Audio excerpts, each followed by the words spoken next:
जय भीम दोस्तों, आपका स्वागत है।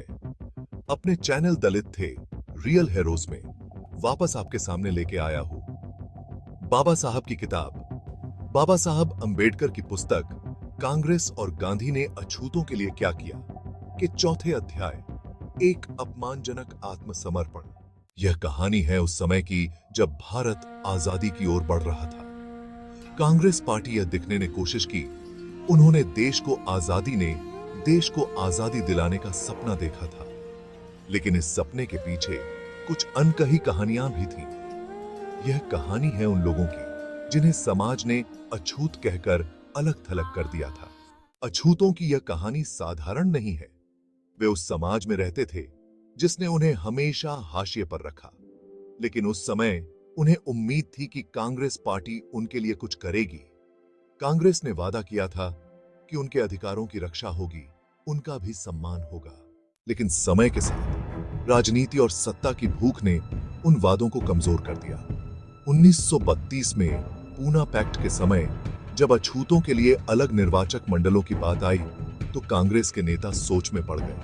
क्या वे अपने वादे पर टिके रहें या सत्ता के समीकरण को साधें? बाबा साहब, जो अछूतों के अधिकारों के लिए संघर्ष कर रहे थे, जानते थे कि यह एक महत्वपूर्ण मोड़ है। उन्होंने अछूतों के लिए अलग निर्वाचक मंडलों की मांग की थी ताकि वे अपने प्रतिनिधियों को चुन सकें, लेकिन गांधी जी ने इसका विरोध किया। लेकिन पूना पैक्ट के दौरान गांधी जी ने भूख हड़ताल की धमकी दी। यह एक बड़ा मोड़ था। डॉक्टर अंबेडकर पर भारी दबाव था। अंततः उन्होंने अछूतों के लिए अलग निर्वाचक मंडलों की मांग को छोड़ दिया और आरक्षित सीटों पर समझौता किया। आमनिके था। यह समझौता अछूतों के लिए एक बड़ा झटका था। उन्होंने सोचा था कि उनके अधिकारों की रक्षा होगी, लेकिन अब उनके सपने टूटते हुए दिख रहे थे। कांग्रेस ने उन्हें भरोसा दिलाया था, लेकिन अब वह भरोसा टूट चुका था।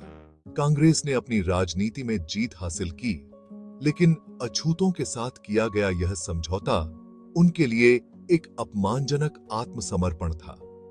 बाबा साहब ने इस घटना को भारतीय समाज के नैतिक पतन का प्रतीक माना। यह कहानी हमें यह याद दिलाती है कि सत्ता के लिए नैतिकता की बलि कितनी घातक हो सकती है। गांधी और कांग्रेस को यह आरक्षित सीट देने की भी इच्छा नहीं थी, पर बाबा साहब की कृपा से हमें यह मिला है।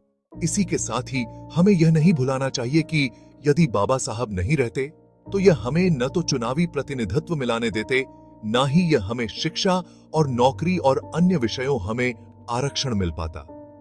नमन हो ऐसे राष्ट्र पुरुष को। मुझे यह लगता है हमने आवाज उठानी नहीं चाहिए कि राष्ट्रपिता का दर्जा देना है तो सिर्फ और सिर्फ बाबा साहब को। इस हेतु हमें बाबा साहब और गांधी के बीच का फर्क हमें लोगों के सामने लाके यह बताना होगा, महात्मा को है।